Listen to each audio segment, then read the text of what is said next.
এই মুহূর্তের সবচেয়ে গুরুত্বপূর্ণ খবর আপনারা দেখছেন সবুজবঙ্গ নিউজ। সরাসরি আমরা কিন্তু নিউজ রুম থেকে এক্সিট পোল দেখাতে চলেছি মুর্শিদাবাদ লোকসভা কেন্দ্রে। এই মুর্শিদাবাদ লোকসভা আসনটি কে জিততে পারে, সিপিএম না তৃণমূল না বিজেপি, এটা একটা দেখার বিষয়। তবে এই এক্সিট পোল কি বলছে, তবে সিপিএম এর সঙ্গে তৃণমূলের জোট টক্কর, হাড্ডাহাড্ডি লড়াই হতে পারে।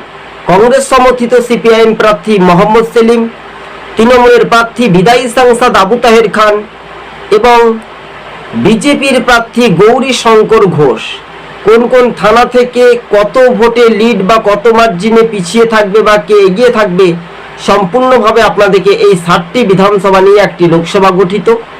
এই এক্সিট পোল সম্পূর্ণভাবে যে আমরা বুথ লেভেল বা বুথ ভিত্তিক অনুযায়ী যে আমরা একটা খবরের আপডেট পেয়েছিলাম, সেখানে কিন্তু সেলিমের সম্ভাব্য সেলিম তিনি জয় হচ্ছেন। আরো একবার বলছি, মোহাম্মদ সেলিম তিনি জয়লাভ হতে চলেছেন, শুধু সময়ের অপেক্ষা। সেখানে আবু তাহের খান অনেক ভোটের মার্জিনে কি পিছিয়ে থাকবেন? হ্যাঁ, এবার ময়না তদন্ত রিপোর্টে আমরা কি পাচ্ছি, কি তথ্য পাচ্ছি, 7টি বিধানসভা অনুযায়ী সিপিএম, বিজেপি, তৃণমূল সহ অন্যান্য রাজনৈতিক দলের পার্সেন্ট অর্থাৎ শতাংশ, আমরা শতাংশের দিকে যাচ্ছি না, কেননা শতাংশ দিক থেকে অনেকটা ঝামেলা জটিলতা রয়েছে। সেই কারণ মোতাবেক অনুযায়ী বা অনুসারে সেটা কিন্তু স্বাভাবিকভাবে আমরা বলতে পারি যে 7টি বিধানসভার মধ্যে ডোমকল থেকে আমরা পরিচর্যা হিসেবে শুরু করব। কংগ্রেস সমর্থিত সিপিআইএম প্রার্থী মোহাম্মদ সেলিম ডোমকলে তিনি প্রায় 15,000 থেকে 8,000-এর কাছাকাছি, 8,000 থেকে প্রায় 15,000-এর কাছাকাছি মিনিমাম সামথিং একটা লিডের একটা আশঙ্কা, কিন্তু একটা ভালো একটা লিড হতে পারে, তাই না? মানে 15,000 সামথিং লিড হচ্ছে মোহাম্মদ সেলিমের ডোমকল একসময় বামেদের শক্ত ঘাঁটি ছিল। সেই শক্ত ঘাঁটিতে 15,000 একেবারে লিড পেয়ে জয়যুক্ত হচ্ছেন। কেননা সবচেয়ে গুরুত্বপূর্ণ যে ভিডিওগুলি আপনাদেরকে দেখাচ্ছি, এটাই হচ্ছে মুর্শিদাবাদের সার্বিক যে রিপোর্ট, তথ্য সার্ভে যে রিপোর্ট, সেটাই কিন্তু বলা যাচ্ছে ডোমকলে সিপিএম এগিয়ে থাকবে মোহাম্মদ সেলিম।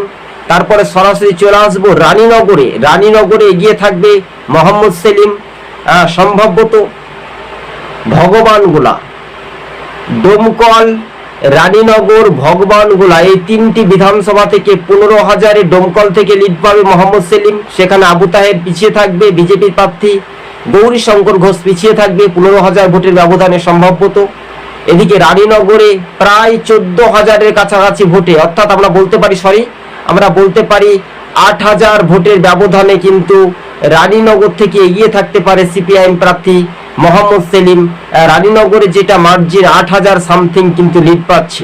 এদিকে ভগবানগোলাতে 20,000 ভোটে কিন্তু লিড পাচ্ছে মোহাম্মদ সেলিম। অর্থাৎ এই 3টি বিধানসভা থেকেই তার জয়ের ব্যবধান কিন্তু বাড়তে চলেছে।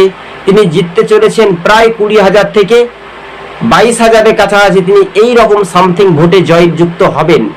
এবং লালবাগ বিধানসভা, যেটা মুর্শিদাবাদ বলছি, সেখানে একটা বিধানসভাতে বিজেপির প্রার্থী গৌরী শঙ্কর ঘোষ তিনি 6,000 ভোটে এগিয়ে থাকবেন। কেননা সরাসরি আপনারা জানেন জিয়াগঞ্জ, আজিমগঞ্জ যে পৌরসভা এলাকায়, সেখানে একচেটিয়া বিজেপিকে ভোটটা দেওয়া হয়েছে, বা সেই মোতাবেক 2019-এ 3,500 লিড ছিল, সেখানে একটু 3,500 আপে সেটা 6,000 মার্জিন হতে পারে, তার বেশি কনফার্ম যেতে পারে না।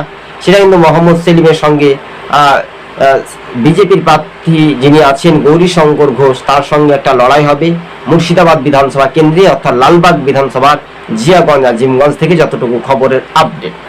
এবার সরাসরি চলে আসবো নদিয়ার করিমপুরে স্বাভাবিকভাবে কিন্তু তৃণমূল এগিয়ে থাকবে, অর্থাৎ 4,000 ভোটে তৃণমূল এগিয়ে থাকবে স্বাভাবিকভাবে। মানুষের উন্নয়নের পথে দুয়ারে দুয়ারে চাকরি, দুয়ারে দুয়ারে উন্নয়নের পথ চলা শুরু করেও তৃণমূল কিন্তু পিছিয়ে থাকবে। 4,000 ভোটে তারা এগিয়ে থাকছে করিমপুর থেকে। এবার আমরা দেখছি সরাসরি জলঙ্গিতেও এগিয়ে থাকবে সিপিএম, অর্থাৎ জলঙ্গিতেও এগিয়ে থাকার সম্ভাবনা বেশি রয়েছে সিপিএমের। এছাড়াও হরিহরপাড়া, এই হরিহরপাড়া খুবই গুরুত্বপূর্ণ। যে হরিহরপাড়ার বিধায়ক নিয়ামত শেখ, তিনি বিতর্কিত মন্তব্যে শাসকের বিরুদ্ধে ক্ষোভ প্রকাশ করেছিলেন, আর সেই বিধানসভা থেকে মোহাম্মদ সেলিম এগিয়ে থাকার সম্ভাবনা বেশি, 1,000 ভোটে এগিয়ে থাকার সম্ভাবনা বেশি। কেননা অনেকেই প্রশ্ন করতে পারেন যে এত ভোটে কেন, মানে ওখানে চরম জোট টক্কর লড়াই, শেষ পর্যন্ত তৃণমূল না সিপিএম এগিয়ে থাকবে এটাই শুধু বলাটা মুশকিল নয়, কিন্তু জোট টক্করে সিপিআইএম প্রার্থী 1 থেকে 3,000 ভোটের মার্জিনে তিনি এগিয়ে থাকতে পারেন। এই মার্জিনটা কতটা বাড়তে পারে বা জয়ের ব্যবধানটা শুধু সময়ের অপেক্ষা।